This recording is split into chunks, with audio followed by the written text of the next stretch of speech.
भक्तों, 2 दिन पहले की कथा में पूज्य गुरु जी ने ऐसा विशेष उपाय बताया जो उन्होंने अपने जीवन में पहले कभी किसी कथा में नहीं बताया था।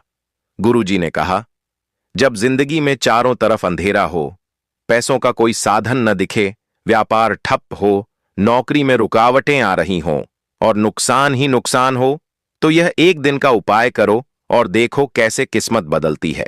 गुरु जी के अनुसार इस उपाय से धन के नए मार्ग खुलते हैं, बाधाएं खत्म होती हैं और सुख समृद्धि अपने आप घर का रास्ता ढूंढ लेती है।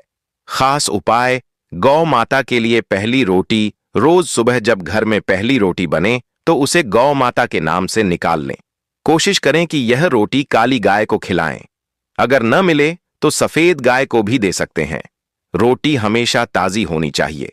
बासी रोटी गौ माता को देने से घर में नकारात्मक ऊर्जा आती है और दरिद्रता वास करती है। रोटी पर हल्दी, गुड़, मिश्री या घी जरूर लगा कर दें। सूखी रोटी न खिलाएं। अगर संभव हो तो आटे की 11 लोइयां बनाकर हर लोई पर हल्दी लगाएं और गाय को खिलाएं। खिलाते समय गाय के माथे, सींग और पीठ पर प्रेम से हाथ फेरें और चरण स्पर्श करें। अंत में गाय की 21 बार परिक्रमा करें। गुरु जी कहते हैं, ऐसा करने से अटके काम बनने लगते हैं, बुरा समय खत्म होता है और जीवन में खुशियों की बौछार होने लगती है। रसोई घर में भूल कर भी न करें। ये गलतियां शास्त्रों में कहा गया है कि जिस घर की रसोई शुद्ध होती है वहां माता अन्नपूर्णा और माता लक्ष्मी सदा निवास करती हैं। लेकिन कुछ गलतियां ऐसी हैं जो घर में गरीबी और क्लेश लाती हैं। खाना बनाने से पहले स्नान या हाथ पांव न धोना।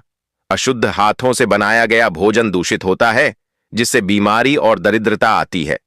रसोई घर गंदा रखना। जहां भोजन बनता है वहां गंदगी राहु केतु का बुरा असर लाती है। रोज गंगा जल का छिड़काव करें।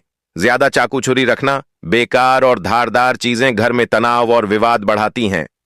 रसोई के सामने जूते, चप्पल या झाड़ू रखना यह माता अन्नपूर्णा का अपमान है और इसे पाप माना गया है।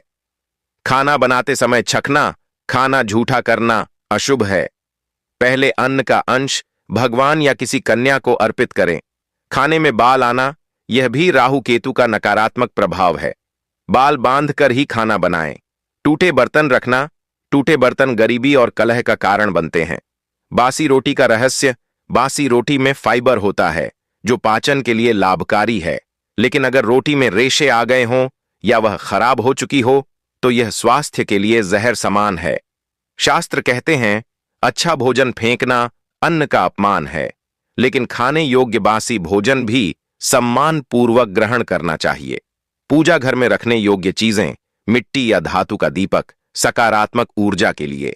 स्वास्थ्य, सौभाग्य और समृद्धि का प्रतीक। कलश, सुख समृद्धि का सूचक। शंख, लक्ष्मी प्रिय, जिसकी ध्वनि से नकारात्मकता दूर होती है। घंटी, पूजा में बजाने से घर का वातावरण पवित्र होता है। पूजा घर में भूलकर भी न रखें। ये चीजें टूटे फूटे बर्तन या मूर्तियां, माचिस और गंदगी, बासी या खराब प्रसाद, मंदिर के सामने अनुचित व्यवहार, बेडरूम में मंदिर बनाकर उसी के सामने पति पत्नी का संबंध बनाना।